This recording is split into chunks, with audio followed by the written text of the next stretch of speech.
ভাই পালা। এই দাঁড়া, যাও ধরো।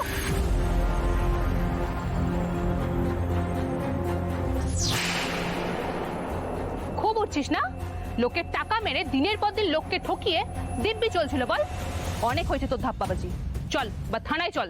তোমরা হচ্ছ কান, আর তোমাদের এই কান ধরে তোমাদের যে মাথা সুইটি তাকেও আমরা ধরবো। তোমাদের সব খেলা শেষ। এবার কি হবে? আমরা তো ফুল কেস খেয়ে গেলাম। এই পর্ণা দত্ত তো সাংঘাতিক।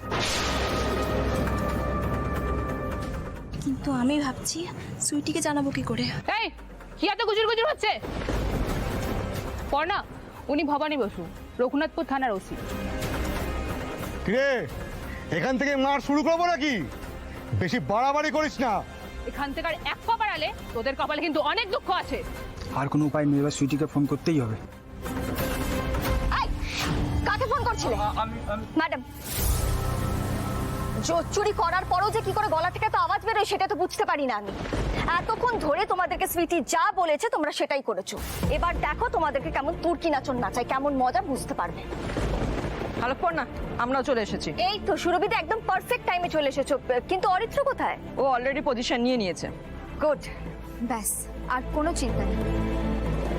সুরভিদি, এবার চলো, সবার সামনে রঘুনাথপুরে জোচ্চোরদের মুখোশ খোলার সময় এসে গেছে। তাহলে সুইটি, এবার তোমার কাছে সবটা ক্লিয়ার তো? পালের কথা সুইটি পালকে আগে ধরো, ওর বড় মস্তানি আমি বার করছি। এই দাঁড়ান, আমার গায়ে কেউ হাত দেবে না। কাকে ধমকাচ্ছিস তুই? একদম গলা তুলে কথা বলবি না। Sorry madam, sorry. আমি আপনার উপর চেঁচিয়েছি, আমার খুব ভুল হয়ে গেছে। আমরা কাউকে কেন ঠকাতে যাব বলুন? আমরা তো শর্ট ফিল্মের শুটিং করছিলাম। এই ওদের কাউকে আমরা চিনি না। হ্যাঁ, এটা তুই কি বলছিস সুইটি? সুযোগ বুঝে আমাদের ফাঁসিয়ে দিচ্ছিস? এই, আমার মেয়ের নামে একদম ফালতু কথা বলবি না। হ্যাঁ ম্যাডাম, ওদের বিশ্বাস করবেন না, ওরা মোটেও ভালো মেয়ে না, দুষ্টু। চুপ, একদম চুপ চুপ। এইভাবে একটার পর একটা মিথ্যে বলতে লজ্জা করছে না আপনাদের? এই যে সুইটি, তোমাদের আর কোনো মিথ্যেই কিন্তু ধোপে টিকবে না। তোমরা এতক্ষণ ধরে যা যা করেছো সেই সমস্ত কিছু প্রমাণ আমার কাছে রয়েছে। অরিত্র, ডান, চিন্তা নেই পড়না। সত্যি এত ভালো অ্যাক্টিং কোনোদিনও দেখিনি। সেটটাও তেমনই ভালো।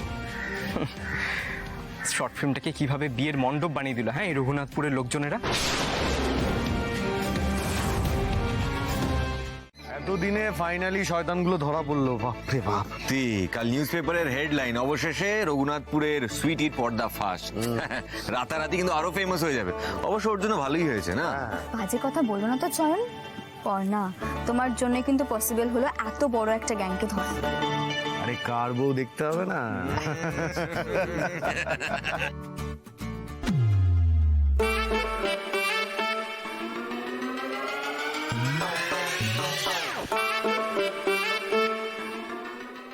আরে শোনো, তুইও কি সেটাই দেখছিস যেটা আমি দেখছি? হ্যাঁ, সেটাই তো।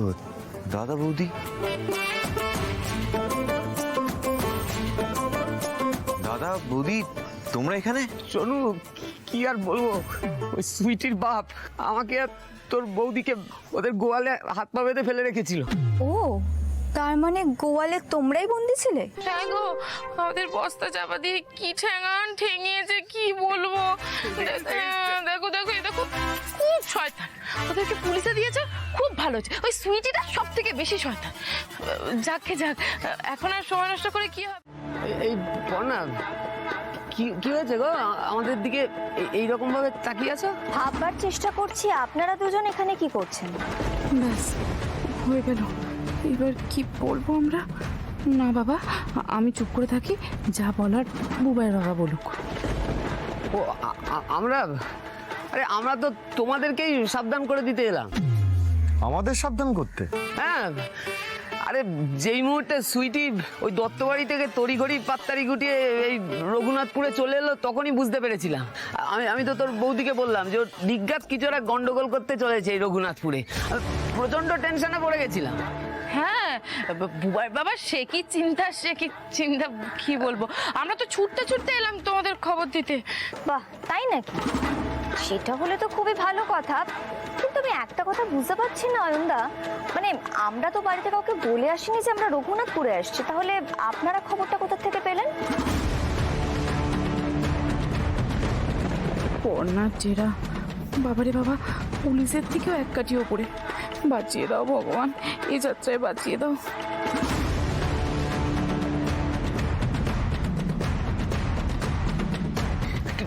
টেলিপ্যাথি, হ্যাঁ, কথা আছে না, টেলিপ্যাথি। হ্যাঁ, আরে তোমরা হলে দত্ত বাড়ির রক্ত, আর আমি ওই বাড়ির বড় ছেলে, তা আমি বুঝতে পারবো না? তোমরা কতদূর কি করতে পারো আর না পারো একদিনে তো একটা আন্দাজ হয়ে গেছে। জাগে এই সুইটি পুলিশের হাতে শেষমেশ ধরা পড়ে গেছে, এতেই আমাদের শান্তি, আর কোনো চিন্তা নেই। মমিতা চলো, সুজন, চনু আয়, আর সময় নষ্ট করিস না, চল। খালি বাড়ি চলো বলছে, বাড়ি যাওয়ার এত তাড়া? কিছু তো একটা গন্ডগোল আছে, এমনি এমনি তো আসেনি এখানে, তাই না? আরে ছাড় না চনু, এখন এসব নিয়ে ভাবতে না ইচ্ছে করছে না। আরে বাবা, বহু পুরনো দিনের একটা পাপ বিদেয় হয়েছে, ঘাট থেকে নেমেছে আমাদের, কি শান্তি লাগছে বলতো। আমার মনটা না এখন পালকের মতো ফুরফুরে হয়ে গেছে জন স্যার। হ্যাঁ, আর তার সাথে মনে হচ্ছে শরতের আকাশ, আর সঙ্গে আছে আমার নতুন বউ।